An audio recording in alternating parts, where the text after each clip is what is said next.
And welcome back to the Cover 3 podcast here on CBS Sports. That's Tom Fornelli. I'm Chip Patterson. And it is that time of year where, all of the other parts of college football do, just really an imitation of what the Cover 3 podcast has been doing all season. And that is handing out these awards. And as we go through this week, a lot of the position awards are going out. Clearly on Saturday, we are going to have the Heisman Trophy is going to be awarded. This week, right now on CBSSports.com, the CBS Sports All-America team is live. So go and check that out. Tom and I are going to break that down, identify some of the spots where we as voters had easy and or difficult decisions, maybe reveal some pieces of our ballot.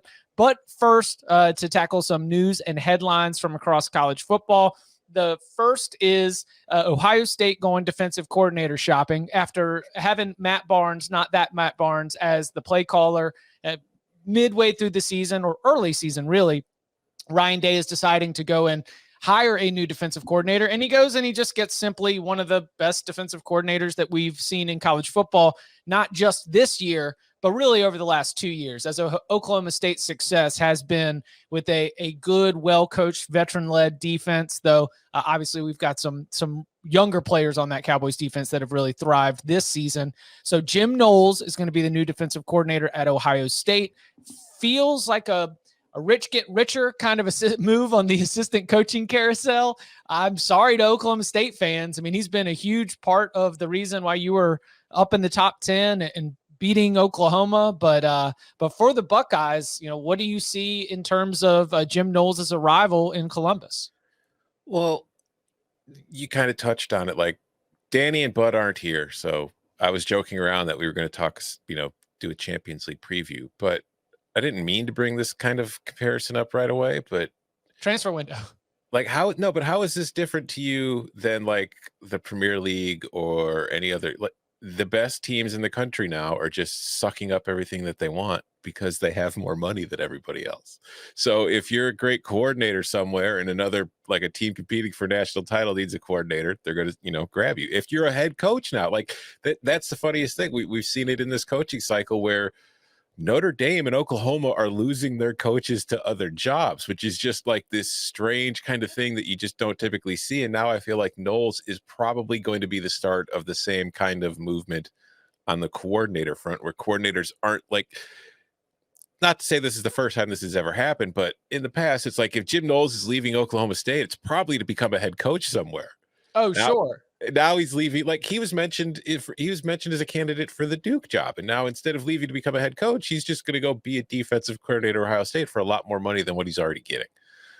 So it is definitely a rich get richer move, but I think it's a good move for both parties, because I do think if you're Jim Knowles, like right now, you did an amazing job with that Oklahoma State defense. Like you showed up in Stillwater and kind of changed the narrative surrounding that program. Like this was always a team that was, just a high flying offense scoring 45 points per game and just trying to outscore opponents. And it was never known for its defense. He came in, and now it's when you think of Oklahoma State these days, the first thing you think of is, oh, that's a great defense. The offense needs to catch up.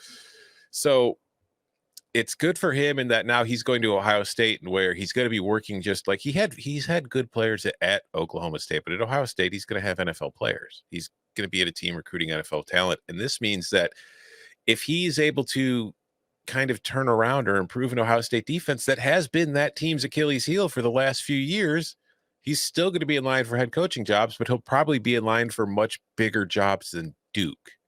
And I think that's probably a factor in his decision here too.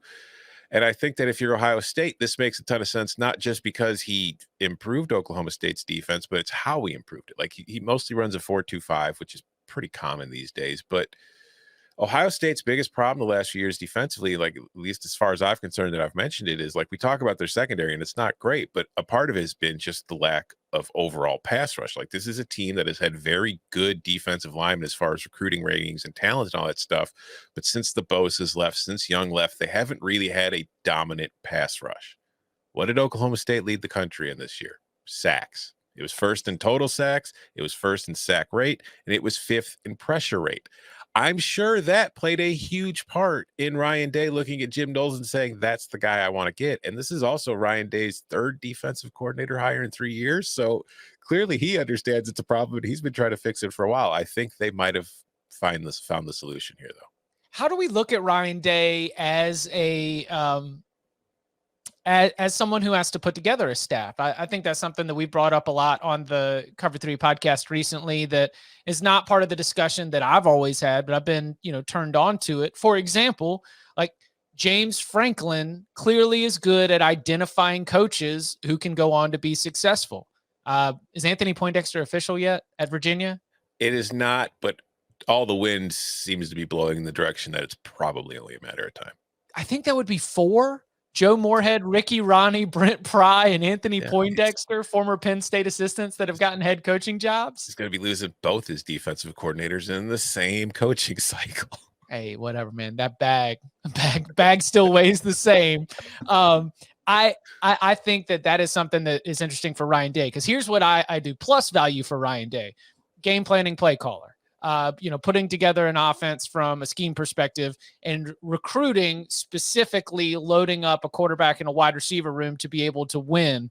What is it that Ryan Day said on CBS Sports HQ with Dennis Dodd? Is like, you run the ball to win the games, you throw the ball to win championships. It is clear what his mindset is, but Ohio State defending that pass was a huge issue the year prior. And then this year, the pass rush, as you mentioned, very disappointing considering the personnel. So I think that this is an interesting challenge in Ryan Day's young career as a head coach, relatively, to see if he's good at identifying and being able to bring in the right personalities as well as what is the best available. Because Jim Knowles is one of the best defensive coordinators based on performance exclusively in this season in the entire country. So it does feel very, very soccer, very transfer window, very like, well, we've got all the resources, we've got all the money, we've got all the best players. Let's just Man City this thing and have a $350 million bench. Like, let's just come on. Let's just get more and more and more of it right now. Yeah, I mean, it's some clubs buy players, some clubs sell players, and we see what Ohio State is. It's buying coaches. I almost said buying players, but that could cause a lot of problems. That would never happen in college football. I'm not alleging any of that took place. It's just an analogy and a comparison to soccer where they legitimately buy players. So the Ohio State defensive side of the ball, I've mentioned this a few times during the season, but I do think that there's probably a personnel upgraded on the back end of that defense. And it's that unfair thing that I do with Alabama. It's the unfair thing that I do, with a Clemson, where you're comparing the current roster to these other rosters in the past. And you're saying, okay, well, remember when you had certified pros that were going to be first, second round draft picks at all 3 levels of the defense. And I didn't feel that way as much this year. Now they're very talented. And of course you get into the combine situation. Ohio State's going to end up having a lot of NFL draft picks. But I do wonder if, Jim Knowles, one of the tasks is going to be being able to identify, evaluate, recruit players to level up such that we get back to that point where, how many years in a row was it where it was just another Ohio State defensive back? They were one after another after another. And it seems like we've hit a little bit of a break in that cycle. Yeah, I think losing Jeff Hafley to Boston College definitely played a role there, because he was a very good coach in the secondary before becoming a defensive coordinator. But I just think that, like, it's one of those things you mentioned, like comparing it to previous iterations of that same program's defense or offense. I think there's also the context that when you look at Alabama or Ohio State or schools like that, you compare it to the current roster. And when you look at Ohio State, like, they have a really good offensive line. They have the best receivers in the country. They have a Heisman finalist quarterback. They've got excellent defensive linemen and linebackers. And it's like, compared to the rest of the roster, it's like, oh, the secondary doesn't look nearly as good. But that secondary is probably one of the best secondary. Like, there's a whole teams in the country who'd be like, I'll take all 4 of those guys right now and put them in the top of my depth chart if you don't think they're that great. So there's always that kind of context alongside with it. And I do think that, like, the other secondaries, like those guys, the Akutas and those guys, they benefited from playing behind Chase Young, Joey Bosa, Nick Bosa. But if Denzel Ward, yeah, Marshawn Lattimore. I all mean, great like players. Yeah. dudes. Yeah, they're all great players, but they also didn't have to cover guys very long because they had a pass rush that was getting to the QB, and if not getting the sack, at least forcing the throw out sooner. So it's like it's easy. Ask any defensive back in the country. It's easier to cover a guy for 3 seconds than it is for 5. Like it's impossible to do it for 5. And as you mentioned before, you go and you find the defensive coordinator who had a defense that was leading the way in the smart and the dumb stats. Mm-hmm. The total sacks, the sack rate, the pressure rate. He checks all the boxes. There's nothing too mainstream or too hipster. Jim Knowles was one of the best defensive coordinators in the entire country, and Oklahoma State had one of the best defenses, a good hire for the Buckeyes. Max Johnson is going to be in the transfer portal. His brother has decommitted from LSU.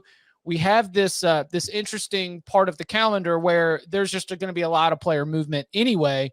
But if you're Brian Kelly and you're stepping into a position where reportedly, you are going to extend an opportunity to some of your former assistants to come and join you, and reportedly, but they clearly have stayed with Marcus Freeman and the Fighting Irish moving forward. You've got some LSU players, Max Johnson clearly at the front of the line, who are deciding that they want to take their talents elsewhere. Do you have any concern about the immediate future for Brian Kelly's LSU program? Yeah, it's one of those weird things where you're kind of caught in the moment, and a lot can change between now and next fall when that roster's finalized and taking the field. But has he hired an offensive coordinator yet? I don't think so. Has he hired a defensive coordinator yet? I tell you what he did do is Frank Wilson, who was like a long A time huge hire, yeah. running backs coach at LSU, was responsible for all of those like NFL bound running backs that seemed to come in one after another. Fantastic recruiter, huge in the state of Louisiana. Like that, like Brian Kelly, like the first thing that Frank Wilson can do is just tell you to like speak in your normal tone. Yep. And let Frank Wilson do all the like Louisiana translation that you need. But that was like, that would be my balance. Like I'm looking at the staff hasn't quite come together. I'm not quite sure exactly what's going to happen. You let Tommy Moffitt, the strength and conditioning coach who'd been there for almost 20 years, you let him go. Because for me, alarm bells were going off. One of the few positives that has me calming my concern is the hire of Frank Wilson. Yeah, no, I think that's a big hire because Frank, like you said, Frank Wilson is so like he left a head coaching job for this to become he's going to be the associate head coach. And I'm not sure they haven't decided what his other title is going to be. It depends on how Brian Kelly fills out the rest of his staff, but he's a tremendous asset to have if you're Brian Kelly, if you're new to that area and you don't really have a ton of connections around, because Frank Wilson knows everybody. Everybody knows Frank Wilson. Everybody respects Frank Wilson. So that's huge. But that aside, you need to get coordinators. You look at the transfer portal, you're losing guys. Mac Johnson is the latest. With Johnson leaving, they're down to 2 scholarship quarterbacks on the roster right now. And like, this is the one kind of thing, like Brian Kelly, for all the success he's had, he's always been a quarterback guru who in my mind has never really developed like a great quarterback. And now you're losing this one. So obviously we're in an age where, I mean, you could change things quickly. Like Max Johnson's in the transfer portal. A lot of quarterbacks are in the transfer portal. Maybe Brian Kelly's going to just go handpick the guy he wants, and that guy will end up at LSU and everything will be fine. And we'll move on because that is the most important thing outside of his coaching staff that he could do is find a quarterback. But this is a situation where like LSU, Ed Orgeron got fired for a reason. It wasn't just wins and losses. There were problems on this roster that this team just wasn't as good as LSU wants. And so with the transfer churn and all that kind of stuff, it'll be interesting to see how quickly he's able to remodel that roster. But if I'm an LSU fan, like this is not saying this is, you're doomed. You're doomed. Brian Kelly's terrible. You're going to, finish in last place. But I do think that 2022, you should probably keep your expectations in check for what you're most likely to accomplish, considering the lack of change for now in the rest of the division. Texas A&M still being there, Lane Kiffin still being at Ole Miss, Alabama still clearly being Alabama. Maybe Auburn changes, but that chaos is always right there alongside your own, so you probably wouldn't even notice that if it did happen. But there's a lot of weird stuff going on for LSU right now. It's an interesting offseason. It feels kind of like a sea change, which is going back to Frank Wilson. Why I think that's probably a good hire to at least keep some sense of normalcy for what's been with that program, consistency. One more thing on Brian Kelly. I'm trying to think to your point, I don't have this like long list of quarterbacks that, he has like guru'd and proven.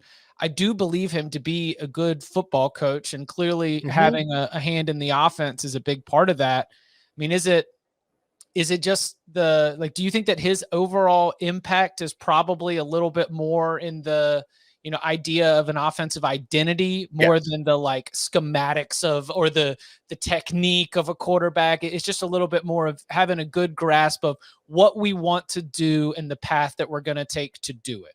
And I think one thing Brian Kelly deserves a lot of credit for is that he does delegate it. Like he's not like especially at Cincinnati, like when he was still mostly the guy running everything, and he was very Spurrier-esque with his quarterbacks. It's like you'd be watching a Cincinnati game, and like every other series there'd be a different QB out there depending on who he was upset with or who had made, whatever. But since he came to Notre Dame, like he's been in charge of a pretty big program, and he's entrusted his assistants to go do their jobs and their ability to do it. Like Tommy Rees is a very young offensive coordinator who had very little experience, in fact, none. You know what I mean? As a coach, and he was calling Notre Dame's offense, and he had, for the most part, full autonomy. Obviously, the head coach can always overrule something if they want to, but Tommy Rees was allowed to call the offense, and he did a very good job. The defense, his coach, he lets his coaches coach. So I feel like that could be an attractive thing if I want to go, if I'm looking for a job, if I get to go work at LSU and I get to run my own, position or my own, offense or defense. I think that's attractive. So I think that's where he excels. He excels in being the figurehead of the program. But like he also said when he got down there for the press conference, like when they were asking him about stuff like Max Johnson and the possibility of transferring and all that kind of stuff, he was honest. He says, I don't know. I have no idea what this roster is yet. He's been the coach at Notre Dame. He hasn't really had a reason to pay attention to LSU's roster situation. So I feel like I doubt he really even had a chance to get to know Max Johnson or anything here. I feel like this is probably a decision that was coming as soon as the coaching change was made. And I think that, Max Johnson getting to the player was pretty good, all things considered, at LSU for this season. Sure.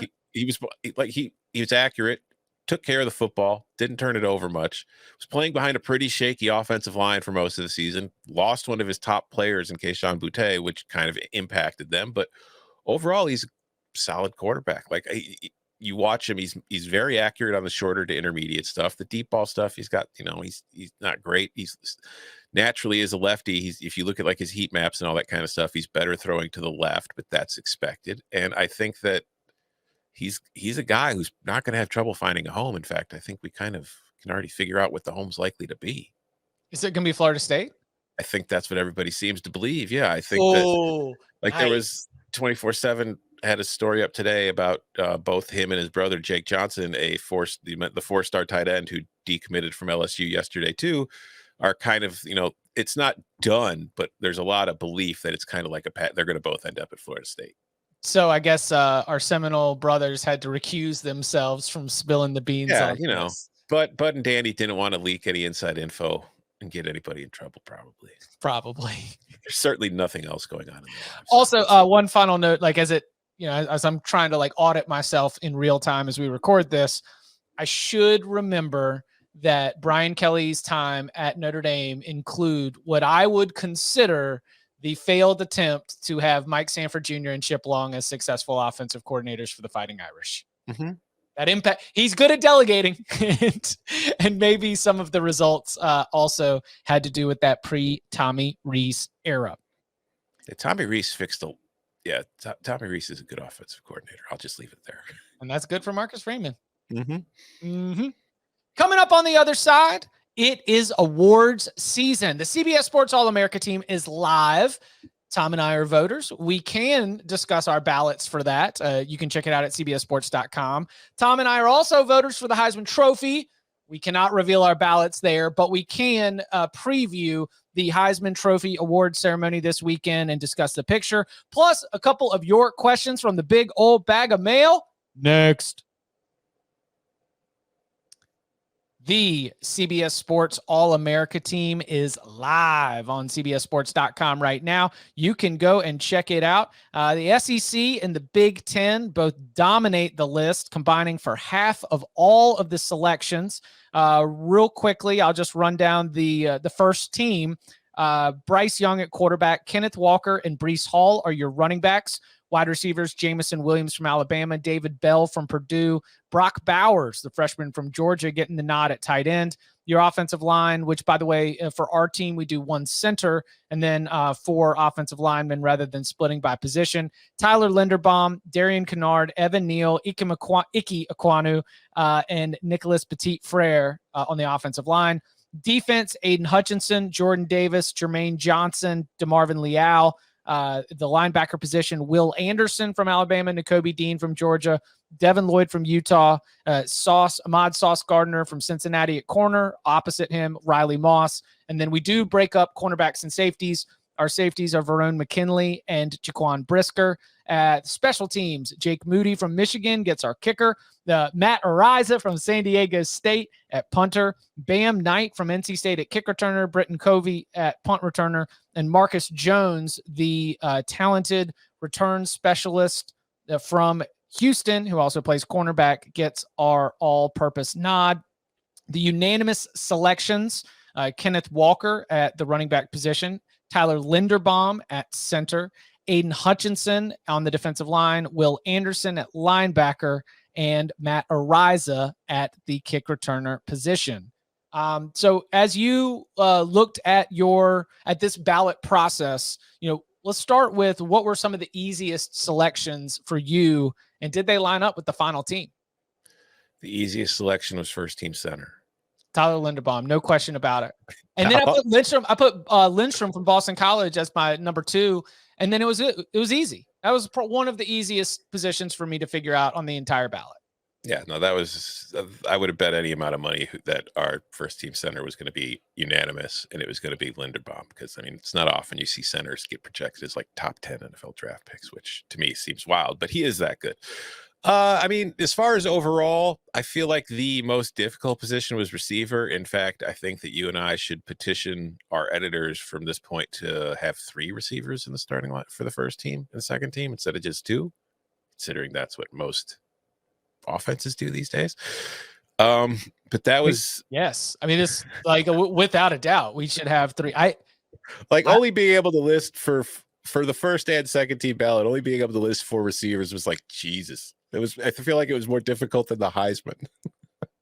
Am I the asshole for thinking that Chris Olave deserved a spot, even though, like, I don't know, he still kind of felt like one of the best wide receivers in the country?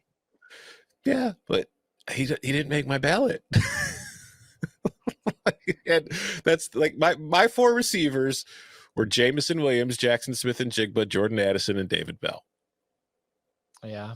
It's like I couldn't put all 3 Ohio State guys on there, and I felt like those other guys all deserved it. That's the thing. There's really no wrong answer. And you can say the same thing about running backs too. Okay, so what'd you do for running back? Because Kenneth Walker and Breece Hall were the 2 that ended up making it.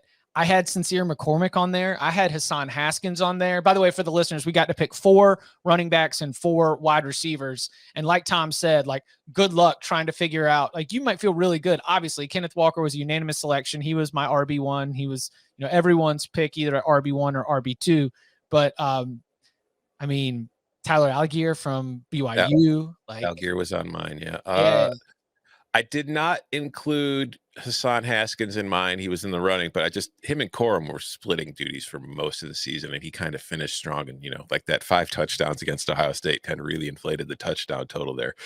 And then the man set a record. I know. Listen. No, I'm not saying he doesn't deserve it. I'm just saying this is one of those things, because this is the same thing. There are like a lot of really good options, and I can only list 4. But so Hassan did not make the final cut, and Sincere didn't make the final cut for me either, because he racked up a ton of yards and was good. It's just he's doing it against Conference USA defenses, so there has to be some kind of, in my mind, when it came to tiebreakers, there was the SOS component, just like the playoff uses, I guess.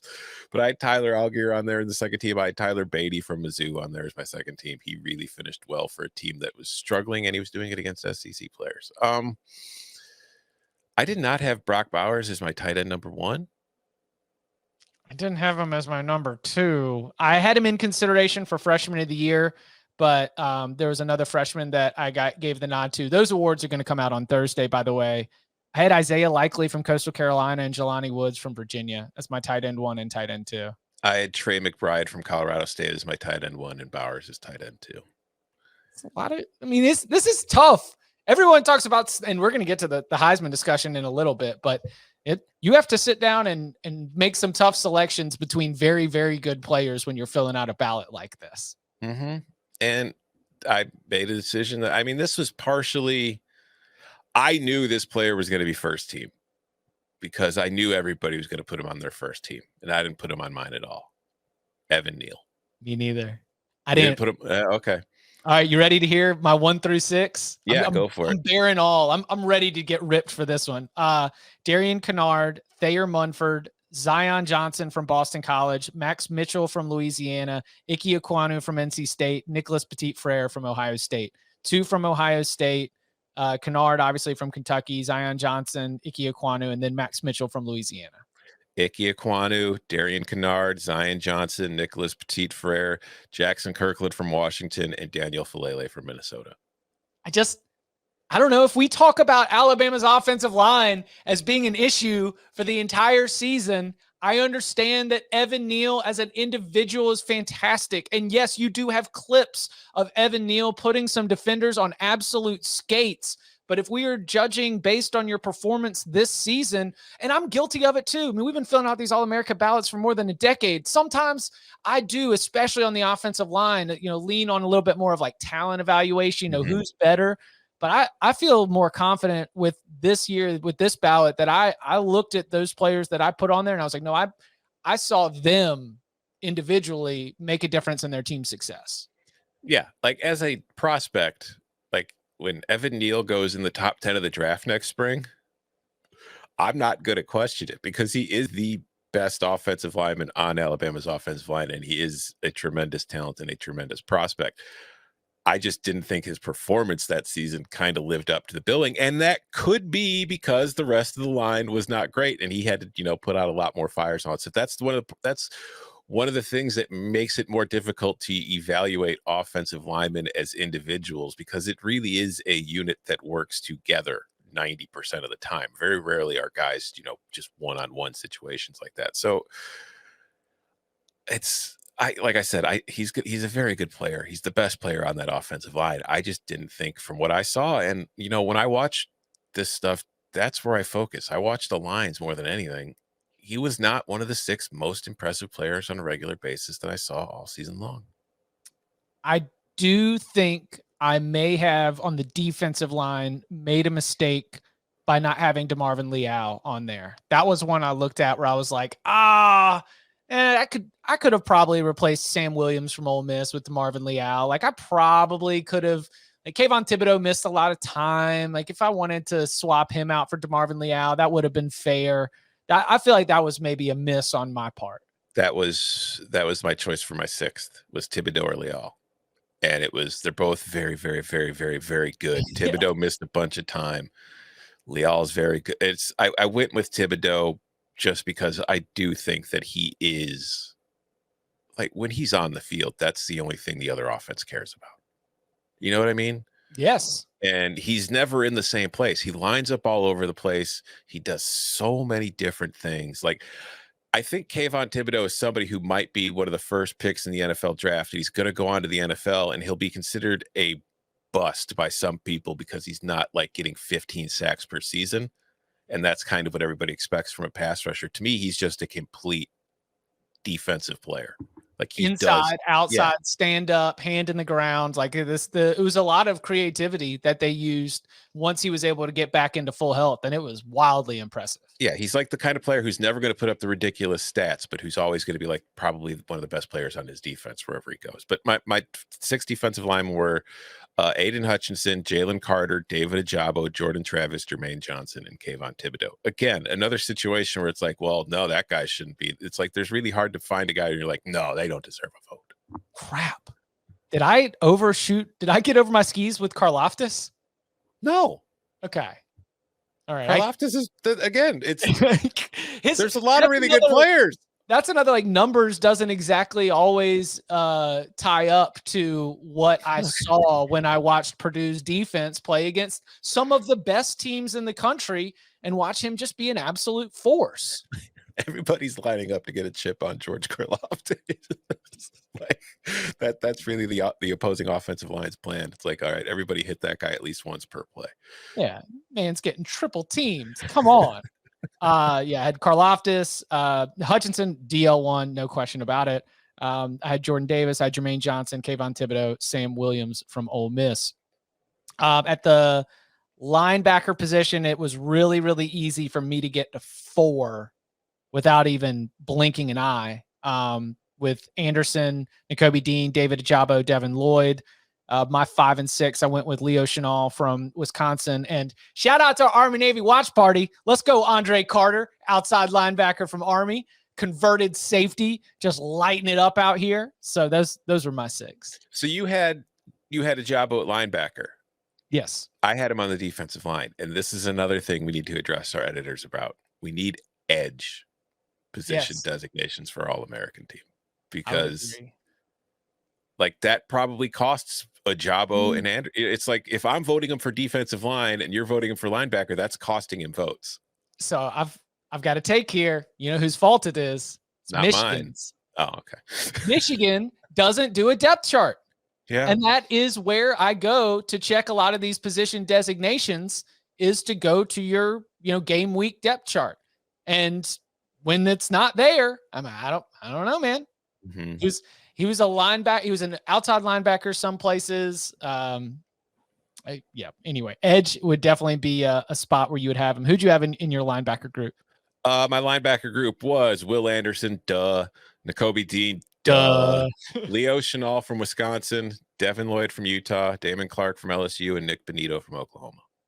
Yeah, Nick Benito was another one that I had right there on the edge, and then or on the cutting room for there. I felt like the cornerbacks. Who are the rest of your cornerbacks? Because obviously Riley Moss was got to be there. Sauce Gardner got to be there. Did you give Jaquan McMillan from ECU any love? No, I gave the AAC a lot of love though. I got Ahmad Gardner, Kobe Bryant, and Marcus Jones. Oh, sick. Mm-hmm. Putting Kobe Bryant on there is fair. He was like. Gardner is the one we've been watching for 3 years and talking about, but Bryant gets overlooked and has been just as important. Well, that's the thing. Like Ahmad Gardner is a very good corner. Ahmad Gardner gets avoided by other teams because he's very good. They don't want to throw to the guy he's covering if they don't have to, which means Kobe Bryant is getting thrown at a lot. And Kobe Bryant did an excellent job for a guy getting thrown at a lot. Like he played very well in a lot of pressure situations. And I think that's, like, people will talk about that and say that inflates the interception numbers, and it does. But he also made the interceptions while getting picked on. Like, this is a guy who played very well. Yeah, he got picked on because the other guy's awesome, but he did really well doing it. So my Jaquan McMillan argument is that the high volume of his pass defended interception count doesn't include another cornerback that people were trying to avoid. That guy was just making plays, great ball skills for him. And he came up with a couple big ones and some of ECU's biggest wins. Speaking of coming up with huge plays, Verone McKinley was absolutely bananas. Very surprised he was not a unanimous pick. Jaquan Brisker, that felt easy. That is my safety 1, safety 2. And then I round out the safety position with Dax Hill from Michigan and Trenton Thompson from San Diego State. Yeah, and then I also had Kyle Hamilton, although, I'm sure he got hurt at the end because he missed the last few games of the season. But then also Tyke Smith from Georgia, who I thought was very good, who probably did not benefit from the SEC championship game being right before our ballots were due. That is a very, very good guess. I gave your boy Blake Hayes my punter 2 because punter 1 was just so obvious. Yeah. Yeah. No. Matt Ariza, you are the easiest first team All-America punter that there is. Yeah. Any other you sort of thoughts before we sort of pivot this conversation to the Heisman? Because I think that we've loosely hit on a little bit of our thoughts on this award and this particular year in the race, but I want to make sure we hit our own CBS Sports All-America team before we take it there. Well, here's a good segue then to the Heisman talk. Who are the 2 QBs you have on your All-America team? I have Bryce Young 1, and I have Kenny Pickett 2. I have Young and Stroud. I will not say which order. Okay. Well, I mean, so here's the way that I thought that we could present the Heisman Trophy conversation in a way that does not have us violate the terms and conditions of us being voters. Because in my mind, there were 6 names that I think were sensible selections to make anyone's top 3 ballot. Yes, 2 of them I think are defensive players. Aiden Hutchinson from Michigan and Will Anderson from Alabama. I think that at the quarterback position, you had 3 names that were all very sensible to show up on a Heisman finalist ballot. Bryce Young, Kenny Pickett, CJ Stroud. And I think that Kenneth Walker III is a very sensible name. There are 6 names there that all could have a great argument. Put them in any combination you want. And I would be like, okay, all right. That's, you're one of the 900 voters. That's fine for me. And that's why I find it so frustrating when one of the narratives around this year's Heisman race has been how broken the Heisman voting system is. So I said, no, it was a difficult decision. And guess what? When a lot of people have to make these difficult decisions, you're not going to find like all of the exact answers that you individually want, because there's a lot of different combinations. I mean, it is a random number generator in terms of what you're going to get with the different combinations of names. Again, 6 names that to me made sense. And if we had to fill out 5 spots on the ballot, then maybe, some of the so-called snubs would end up in a different position. But that's not the case. You can only fill out 3. So half of this group of what I think are very sensible and good picks to be on a Heisman ballot are going to end up not receiving any points, like receiving 0 points. It's 3 points for first place, 2 points for second place, 1 point for third place. It's a very simple system. And yet everybody is trying to give out 9 invites to New York City, and everybody is a finalist. I wish we could vote for more 3 players, but we can't. And I don't think they're going to change it, because I think that it's a feature, not a book. Because what happens when the Heisman finalists are announced? Everybody goes online and gets mad about which players weren't included. So what are they doing for the next few hours? Talking about the Heisman? Talking about the Heisman Trophy. What are they doing on TV? Talking about the Heisman Trophy and all the snubs. What are they doing online on CBSSports.com? Writing about all the people who were snubbed from the Heisman. And oh my God, I can't believe these damn voters who are so out of touch and clearly do not watch the sport, do not realize that this guy should have been a Heisman finalist. No, we all agree that he should have been a Heisman finalist. He just can't be, because the way the system is designed, it's broken up into regions to help make sure that every part of the country gets a voice. And it's also kept at 3 players. So that way it keeps it exclusive. It keeps people talking about it. And it's again, you're right. They're like, yeah, Will Anderson was snubbed. Everybody that you think was snubbed was a snub, but everybody who was nominated also deserved to be nominated. And if any of those nominees were not one of the finalists, guess what you'd be saying about them? You'd be saying they were snubbed. So, like, you can be mad about it, and I get it. Like, if you went to the, if you're going hard for Will Anderson and saying that it's lame to have these quarterbacks in there when they're putting up the same kind of seasons that most quarterbacks have always been putting up, but he had a transcendent season for somebody at his position and he deserves to be there, it's a great argument. But there's also the counter argument that no matter how great of a season Will Anderson has, he cannot have the same kind of impact on a game that a quarterback can, because the ball is in the quarterback's hands every damn snap. So there's great arguments for a bunch of players. There's a lot of great players to choose from. I think we're all pretty confident we know who the greatest one, or the one who's going to win this election, is. And that doesn't mean the other players weren't deserving. It doesn't mean everybody who deserves to be there was there. And it doesn't mean the world's going to come to an end, guys. So just calm down. If and when there is a player who seems to have an overwhelming consensus of support, that makes it even tougher for you to get your side characters in, because guess what? Then one is spoken for. Mm-hmm. Yeah. And by the way, I don't know if you know this, Chip, but there are a lot of other awards, some that just go to the best defensive player in the country. And guess what? Will Anderson won the best Yeah. defensive player in the country. It's a pretty good award. I know it's not the Heisman, but it's a pretty big award for the best defensive player in the country. And you know, most of the Heisman voters vote for those awards too. So, you know, it's not like we hate them. Right. It is very interesting. And of course, pay attention to the Heisman Trophy ceremony, which will be coming up on Saturday night. I think that when we get back together on Monday, we will have an opportunity to look at the voting and, you know, see how close some of the snubs were, what the distance was between first and second and third. And I think all of that really reveals a lot more about the way the voting broke down. But again, it is a year where there seems to be a lot of anger, and I think that anger is not informed with the Heisman Trophy process, or at least not realistic when you put yourself in the shoes of some Heisman voters.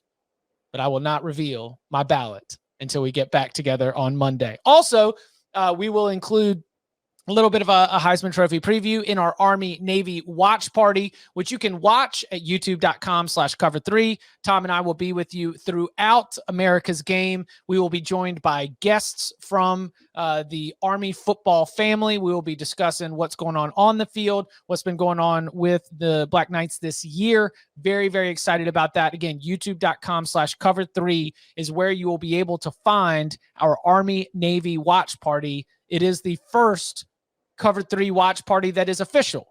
It is not the first Cover 3 watch party, because I think that would be Ole Miss, Tennessee. That was an unofficial Cover 3 watch party as we were watching the mustard bottles and the golf balls. But this will be the first official Cover 3 watch party, and we very much look forward to it and hope that you join us. All right, let's hit a couple of mailbag questions before we get out of here. First one. All right. Another great year from Chip, Tom, Bud, and Danny. Looking forward to bowl season and recruiting talk. Question. College football has never been a sport with a ton of parity. However, over the last decade or so, we've seen even less, with Alabama, Georgia, and others dominating in the recruiting wars. With the three major schools in Florida making hires recently, and all three known for recruiting, especially Cristobal, plus USC bringing in Lincoln Riley, and with Texas having both Jimbo and Sark, do you think this finally brings balance to the sport, as Florida, Texas, and California are states filled with talent that have been most often rated by Alabama, Georgia, Ohio State, and more? You'd hope so. That's it.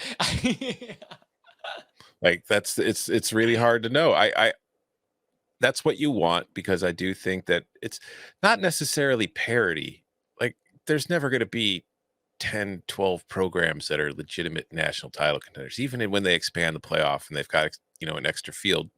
Like, no more than 4 of the teams that ever get into a 12-team playoff in any given year, I assure you, will be capable of actually winning the thing. But the hope is more that it's not just the SEC, like where those title contenders are coming from, or from the Southeast. The hope is that the Big Ten has a legitimate title contender or 2 every year. The Pac-12 has a legitimate title contender or 2 every year. The SEC has one. The ACC has one. The new Big 12, who knows, but hopefully. So it's like, that's what's best for the sport, because the more parts of the country that are interested, the healthier the sport will be. So I think it's good in that sense. Like, I think a strong USC program is great for college football. I think a strong Texas program is great for college football. I think a strong Florida State, Miami, all the Florida schools is great for college football. And I think a strong Michigan, along with Penn State and Ohio State, and then, you know, whether it's Wisconsin or whatever, is great for college football. So I hope that happens, but there's no guarantee that it's going to happen now.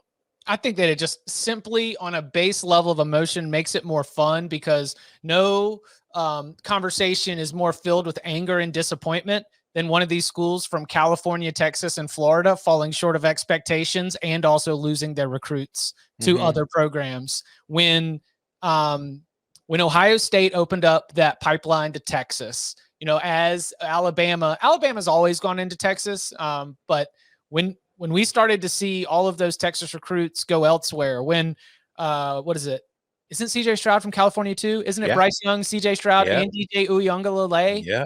All from California, Southern leaving, California kids. to go to Alabama, to Clemson, and to Ohio State. Like those, that's where I think the Riley one is the one I point to the most, where you do hope that it will create a little bit more of confidence, positivity. Like, I want my college football programs to be chesty. I don't want them to be moody. I want them to be cocky. I want them to be confident, and I want them to be boastful, because that indicates that you are closer to being able to take down one of these established big dogs of the college football playoff era.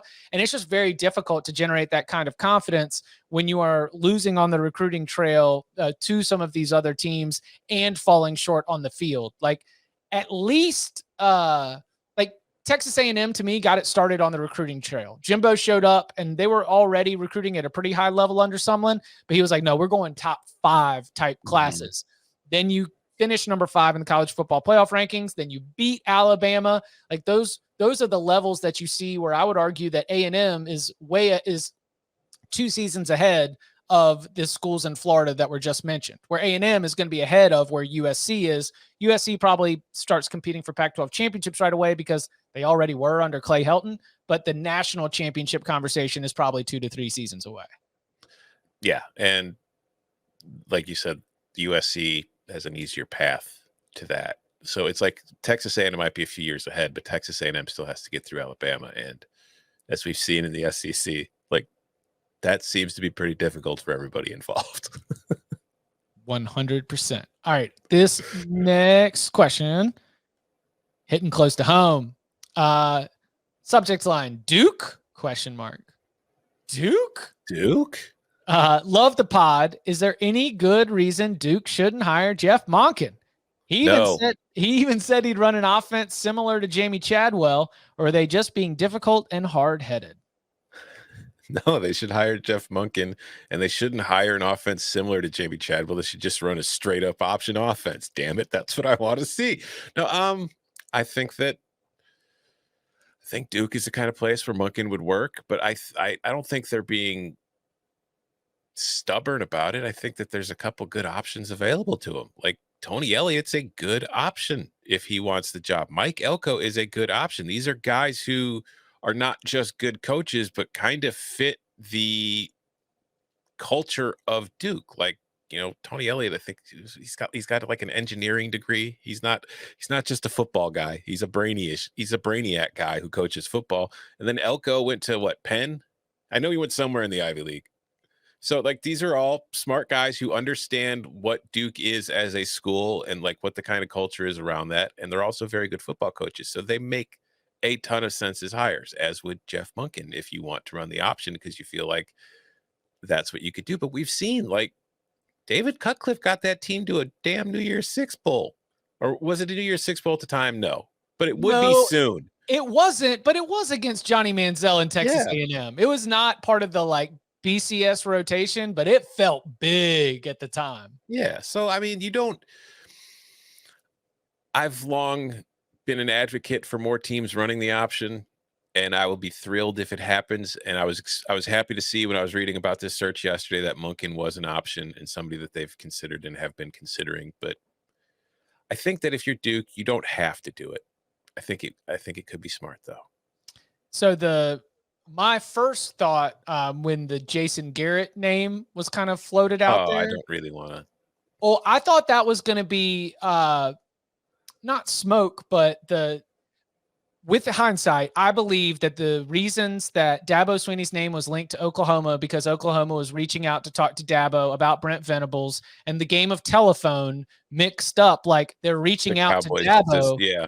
Yeah. And George Edwards, North Carolina native from Siler City, played college ball at Duke, spent 1 year as an assistant, but has mostly been in the NFL for a long time. Him and Jason Garrett don't have a ton of crossover with Dallas, but that was my initial read, was that, oh yeah, I mean, Jason Garrett might be someone that they called, but it might have been more to find out about what he thinks about George Edwards. George Edwards and George Edwards was an assistant for the Cowboys for 2 years that Garrett was actually a player there. So yeah, they know each other, and maybe Jerry Jones just invites everybody over for a big meal once a year in the summertime, and they are better friends than what their, what the Wikipedia timelines look like. But if I was to place bets right now, the idea that you're going to bring in someone who has the desire to come back to their home state, their alma mater, and try to be able to continue what David Cutcliffe was able to do, I would not be surprised if George Edwards is the hire. I wouldn't be surprised either. Yeah.